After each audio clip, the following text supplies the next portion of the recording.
Les élections municipales et le remaniement ministériel ont conduit à des élections législatives partielles en cette rentrée, à point nommé pour nous offrir un petit baromètre de l'état de l'opinion après quelques semaines supplémentaires de Covid et d'incurie macronienne.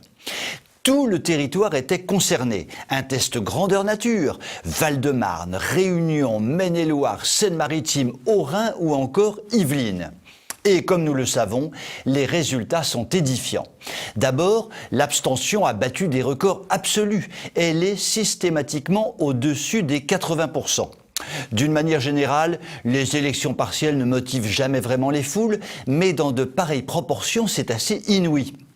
Du coup, si nous téléphonons à Madame Démocratie, nous tombons désormais sur le message suivant. Pour cause de décès, la ligne de votre correspondant est coupée.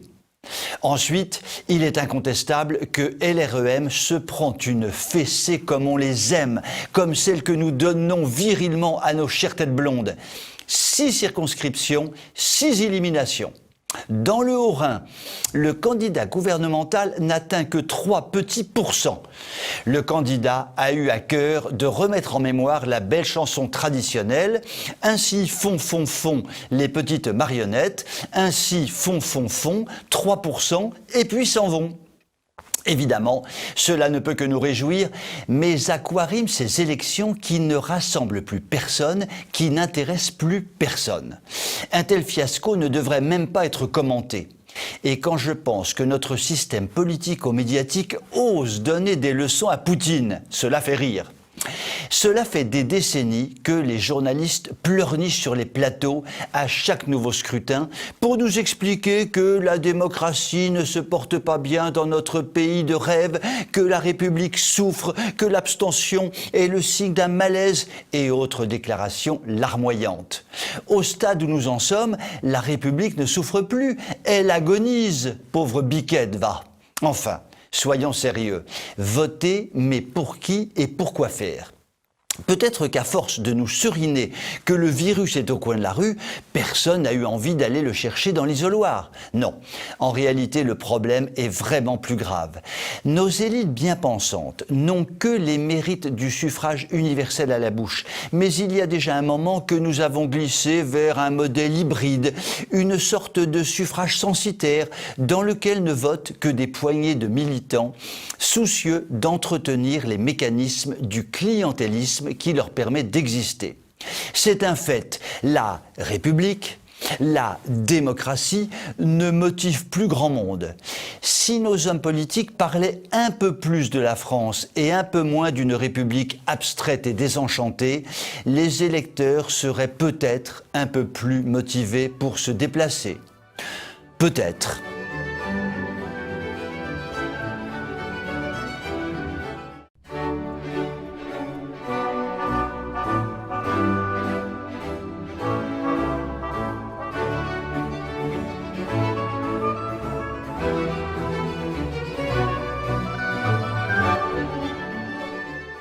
Pour la rentrée, avec son nouveau stylo et sa trousse Pokémon, Emmanuel Macron s'est aussi acheté un beau dictionnaire des synonymes. Ses communicants lui avaient dit qu'il utilisait trop le mot communautarisme. Puisque Macron ne fait qu'obéir à ses communicants, il a feuilleté avec eux les pages de son tout beau nouveau dictionnaire et ils ont tous ensemble trouvé la solution. Tiens, si on remplaçait communautarisme par séparatisme. Le terme est neuf, assez peu employé, voilà qui serait du plus bel effet. Lui qui voulait mettre un terme aux polémiques lexicales, c'est raté. Séparatisme, un mot puissant, qui ne veut pas dire grand-chose. Quand on pense au séparatisme, on pense à l'Ukraine, au Kosovo, au Cachemire, à la rigueur à la Corse ou au Pays Basque, toutes choses qui ne sont pas franchement au rang des menaces numéro 1 pour la France en ce moment.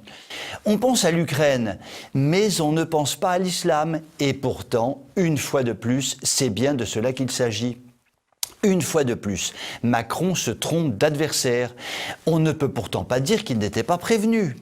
Macron veut donc noyer l'islamisme dans la soupe séparatiste, qui comporte tout et n'importe quoi, et surtout des navets. Car nous arrivons à la finesse légendaire de Macronor. Le danger, apprenons-nous, ce n'est pas le séparatisme, mais les séparatismes. Tout est dans le S du pluriel. Macronor a bien suivi les leçons de grammaire de Maman Bricheton. Et le S permet d'inclure, aux côtés de l'islam radical, les vrais dangers qui menacent notre superbe pays. Je cite, « Les établissements scolaires catholiques qui nient le pacte républicain ». Il fallait oser le dire, c'est dit. Nous, les crétins historiques, pensions que cette vieille recette était éculée. Eh bien, visiblement non. Le danger pour la sécurité intérieure vient à l'évidence de quelques écoles catholiques traditionnelles dont les directeurs ont un petit penchant monarchiste, réclament l'autonomie des provinces d'Anjou et de Saintonge et fabriquent des bombes dans les classes de maternelle. Là est le grand danger du jour, il faut combattre ces gens-là. Une fois de plus, Emmanuel Macron se rend ridicule car il se refuse obstinément à admettre le seul fait en adéquation avec la dure réalité. Nous vivons à l'époque d'un communautarisme islamique mondial conquérant dont fait partie l'islam radical. Dans les temps actuels, l'islam déstabilise à grande échelle, allant jusqu'à tuer. À terme, l'islam veut le pouvoir et tout le pouvoir dans tous les pays du monde. Ne comptons pas sur les dirigeants actuels pour tenter la moindre action visant à contrer l'expansion islamiste.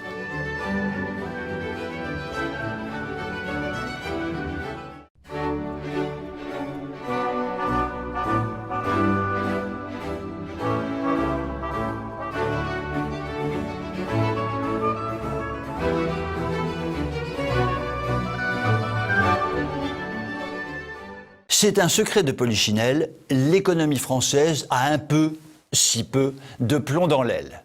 C'est pas la faute à Macron, c'est la faute aux pangolins. Vilain pangolin chinois, va. Si je t'attrape, je t'arrache les ailes et je te crève les yeux. Bon, mais si le pangolin chinois et la souris du Haut-Karabakh sont les grands responsables de tout, Macron a tout de même une petite part de responsabilité, si j'ose le dire. Car les choix économiques de notre gouvernement ces derniers mois peuvent faire l'objet de quelques menus critiques. Toutes menues. Le chômage partiel tout d'abord. Généreuse initiative, c'est indubitable, mais qui est en fait une sorte de gigantesque nationalisation des salaires des Français. Et puis, ne soyons pas dupes, le chômage partiel, c'est bien souvent la première marche qui mène au chômage tout court. Cette prise en charge du travail par les caisses de l'État a eu pour effet de faire exploser le poids des dépenses publiques dans le PIB, alors que nous sommes déjà champions du monde sur ce sujet. Depuis quelques mois, nous frisons les grandes heures de l'Union soviétique et nous en frissonnons d'inquiétude. Mais le plus grave est que la rentrée, qui était censée apporter un peu d'air frais, est empuantie par une succession de déclarations contradictoires qui font tout pour saper la fameuse confiance dont notre économie a tant besoin pour fonctionner. Attention, dans 15 jours, on va prendre des mesures très graves. Les 4 mois qui viennent seront les plus difficiles. Voilà le genre de déclarations anxiogènes qui ont le don de paralyser tout le monde. Et pour accompagner tout cela, on appuie sur la pédale d'accélérateur de la collectivisation et de l'interventionnisme. Bayrou nous ressuscite le plan quinquennal, Castex nous invente des sous-préfets de la relance, c'est-à-dire qu'il nous crée de nouveaux petits fonctionnaires de derrière les fagots. Elisabeth Borne se repose gaillardement sur le chômage longue durée. Finalement, à part mettre toujours plus d'État et toujours plus de dépenses publiques, on ne sait pas du tout ce que nos dirigeants ont derrière la tête pour que la machine tourne. Un proverbe dit que la France, c'est une URSS qui a réussi. Nous commençons tous à nous demander si la France ne devient pas une URSS qui finira encore plus mal que la fin catastrophique de l'URSS.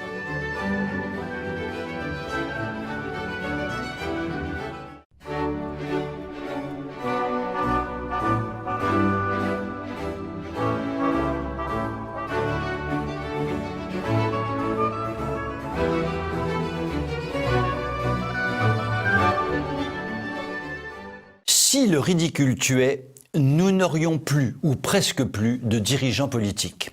Et si nos dirigeants s'étouffaient quand ils professent des âneries, ils seraient tous ou presque sous respiration artificielle.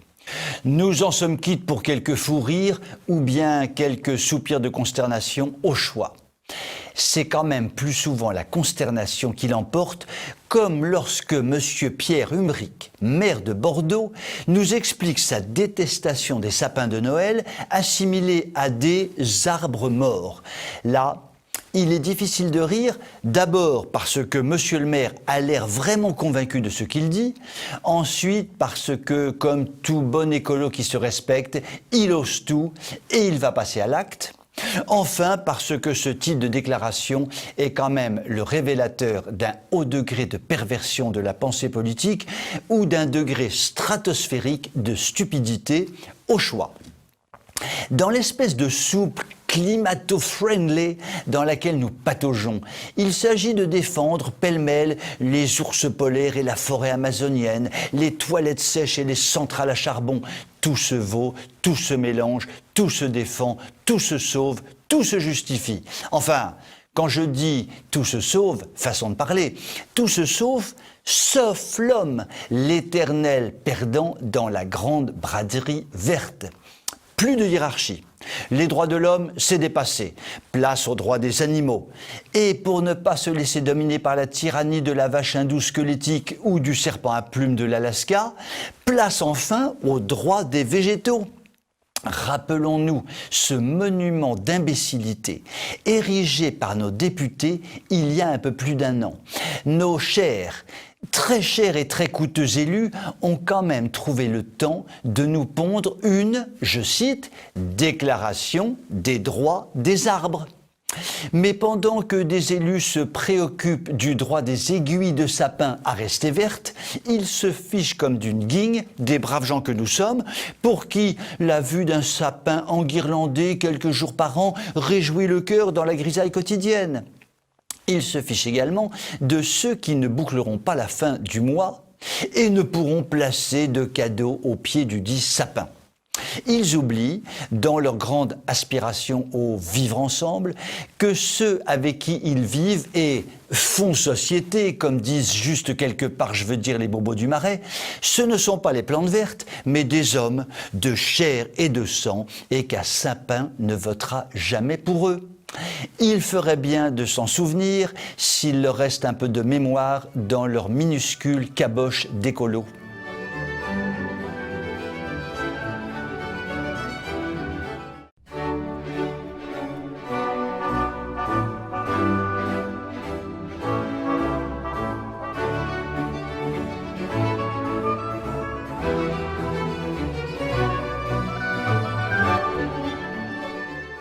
Le ton monte entre la Grèce et la Turquie.